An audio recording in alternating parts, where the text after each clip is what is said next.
Estamos de regreso con el maestro José de Jesús Bata en Economía y Finanzas Personales. Estaba extasiado escuchando a Barry White. Es de sus tiempos, no de los míos exactamente, pero bueno. No, es lo que... No, así me gustaba el gordito ahí cuando cantaba. Oyes una y luego como que ya los hubieras escuchado todos, pero sí, pues, eso es una buena voz. Buenos recuerdos. Mezclado en una lista de estas ahora que son muy comunes en los iPods, donde pones algo de Barry White y luego otra cosa de Rod Stewart y otro.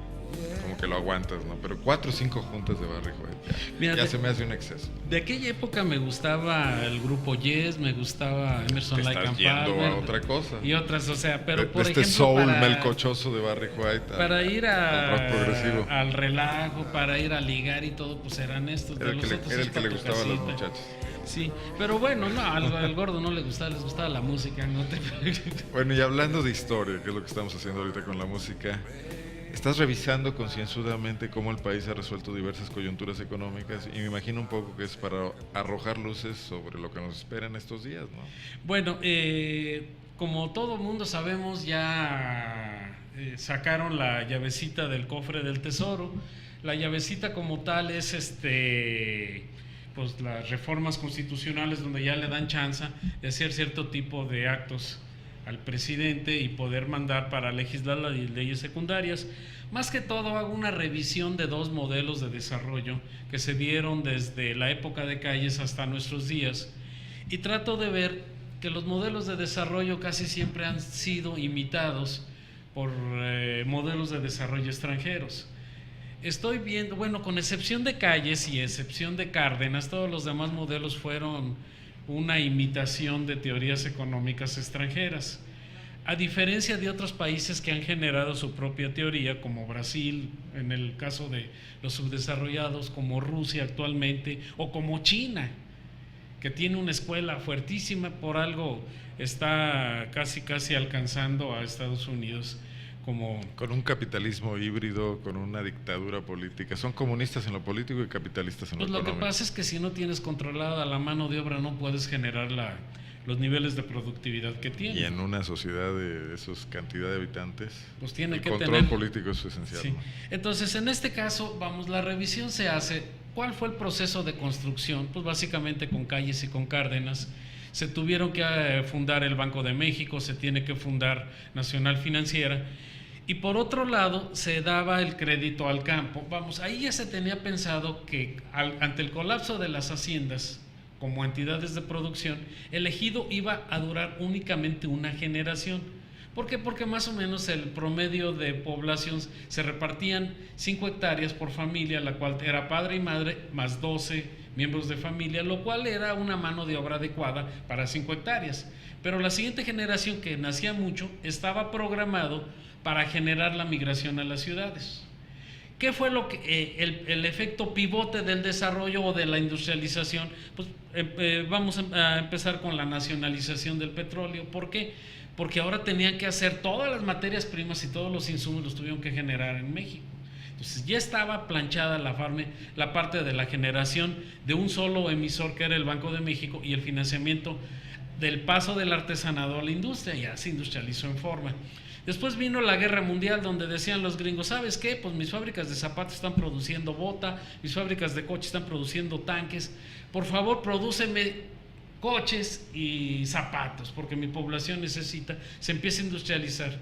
Pero después llega y dice, híjole, ya tengo muchas naves industriales, tengo máquinas, ya sé producir comida, ya sé producir todo a nivel industrial, ya soy nación industrializada. ¿Cómo voy a conservarlo? Pues ponen aranceles al 200%, subsidian la energía, le quitan los impuestos durante 5 años mientras fabricas un bien manufacturado. Pero ¿qué es lo que pasa cuando ya tienes la producción de muchos bienes que no eran los bienes de capital? Pues lo que deberías de incursionar es, vamos a competir con estos internacionalmente. Pero ¿qué hizo Echeverría y López Portillo? Dicen, ay, ¿por qué? Sigue la sustitución de importaciones, pero sigo produciendo bienes muy malos y muy caros. Entonces, ¿qué es lo que pasa? Se dilataron 12 años cuando se pudo instrumentar el modelo en 1970. ¿Qué es lo que pasa? Pues ya no se exportaba, ni siquiera el petróleo, porque se cayeron los precios del petróleo, ni siquiera el petróleo generaba los suficientes dólares como para pagar ni siquiera los intereses de la deuda en 1982. Después del boom de los 70s por la complicación de los países árabes y que López Portillo creyó que eso iba a ser para toda la vida, el petróleo se desploma, ¿no? Sí, lo que pasa es que él agarró cuando estaba en $74 el barril de petróleo y deja el gobierno cuando estaba en $9. El boicot, ¿te acuerdas de los países árabes a Europa? Sí, con una, ¿cómo se llama? Con una, eso lo veremos en otro tiempo, porque si no me sale. No, ¿Qué es lo que pasa en México? Pues en México se le invirtieron $20,000 millones. En aquel entonces era como la quinta parte del PIB. Entonces se le invierten $20,000 millones únicamente a petróleos y se desploma el precio. Se declaró la moratoria. El peor negocio del mundo. ¿Mande? El peor negocio del mundo. Pues, y lo que pasa que lo que viene después es peor porque abren las fronteras, pero indiscriminadamente. Y lo peor del caso que se hace un sesgo se tiene un sesgo antiexportador. Fuera del petróleo, fuera de los braceros que se van y traen la lana, fuera del turismo, pues realmente son muy pocas las empresas exportadoras como para darle batería a 118 millones de habitantes. Y por otro lado, ¿cómo se llama? Aparte de eso, no está creciéndose, a pesar de que estamos ante un mundo lleno de proteccionismo. China es sumamente proteccionista, la India, Rusia, Estados Unidos es terriblemente, la Unión Europea. Entonces estamos ante un mundo con una economía completamente abierta, donde las gentes que están ocupando los lugares en el gobierno tienen la firme creencia de que solamente así salimos, y lo único es que estamos perdiendo las divisas del petróleo y de las gentes que nos mandan con su trabajo en Estados Unidos. Ante esto, ¿cómo vienen o cómo deben de venir las leyes secundarias?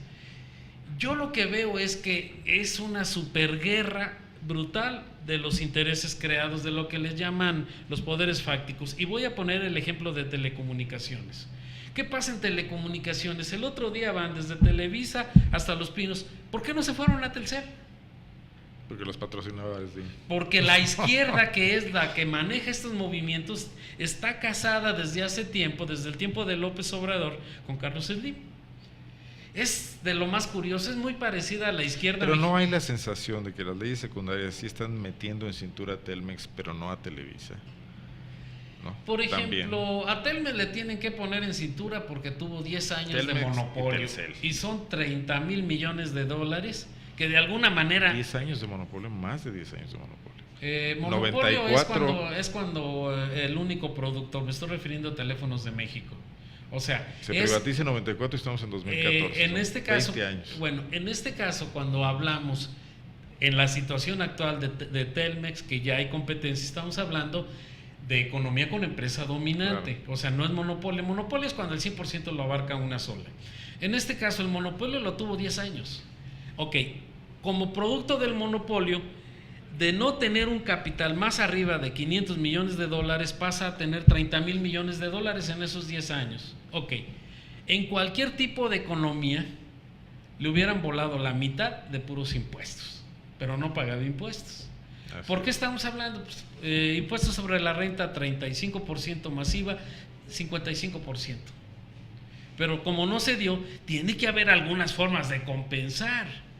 Ninguna nación es tan unificada, ni en la parte del mercado, ni en la planificación central, porque si no se hace una... No, pero pasa con Telcel y Telmex y con Televisa. Pasa ahorita, con todo pero mundo, va a tener que haber... El tema fiscal, ¿no? Sí. Le devolvieron el otro día a Televisa 3,000 millones. Le devolvieron para poner el ejemplo de que pagaran impuestos los que tenían impuestos atrasados y generaron la parte más injusta de lo que te imaginas. Pero a lo que vamos es... Las leyes ahorita están los grupos de presión utilizando a sus títeres. En este caso no sé exactamente cuál de medios de comunicación y hasta movimientos y hasta ciudadanos. Sí, se parece un poco. Y diputados y senadores, que los dos tienen diputados y senadores. Sí, tienen telebancada. Es muy vaciada la izquierda mexicana como tal. Es bastante parecida a la izquierda italiana. No me estoy refiriendo al Partido Comunista Italiano que tuvo un tiempo de gloria. Me estoy refiriendo a la socialdemocracia. Básicamente, o de la doctrina social cristiana, que allá se consideran de izquierda, donde iban siempre junto con Berlusconi, o antes con Aldo Moro, pero con la mafia. son grupos bien chistosos que se parecen mucho a los mexicanos. Entonces, no, es que son muy parecidos. No, alguien te diría pruebas, pero bueno, es un análisis. Tenemos muchas pruebas, pero bueno. Ay Dios, ya son las 10:30 y ya... Le diste un buen avance a este tema. Lo que pasa es que es bien difícil. Para la próxima, pues vamos a ver cómo van los jaloneos en las cámaras y todo. Se retrasa telecomunicaciones, el PAN antepuso la reforma política y energética también. Y la energética. Las quieren sacar en el mundial. Sobre todo telecomunicaciones. Pues es lo mejor para que no haya tanta gente que está alborotada. Porque por otro lado... ¿Cómo le llamamos así a la sociedad civil? Ay, ¿a poco? No, lo que pasa es que... El lío de internet sí fue un exceso. Y yo creo que es un globo distractor. Claro que fue un globo distractor. Le pones una ley propia para Corea del Norte. ¿Para qué? Para que se vaya toda la raza, se van así a protestar, ok, perfecto. Ahí viene la ley, le quitamos lo de internet. Bueno. Eso no lo podían aplicar más que en Corea del Norte. Seguimos contigo la semana que entra. Bueno. En esta serie de capítulos muy interesantes. Bueno, pues muchas gracias. Y pues muchas gracias, querido público, que aguantan tantas barbaridades. Y lean los artículos de José Jesús Bata en Zona Franca, donde está pormenorizadamente ampliando el viernes lo está que aquí bonito dice. Y el jueves, el que viene, van a ver, es una sorpresa. Lo esperamos, Jesús. Ok, gracias. Muchas gracias. Economía y finanzas personales. Una pausa, regresamos.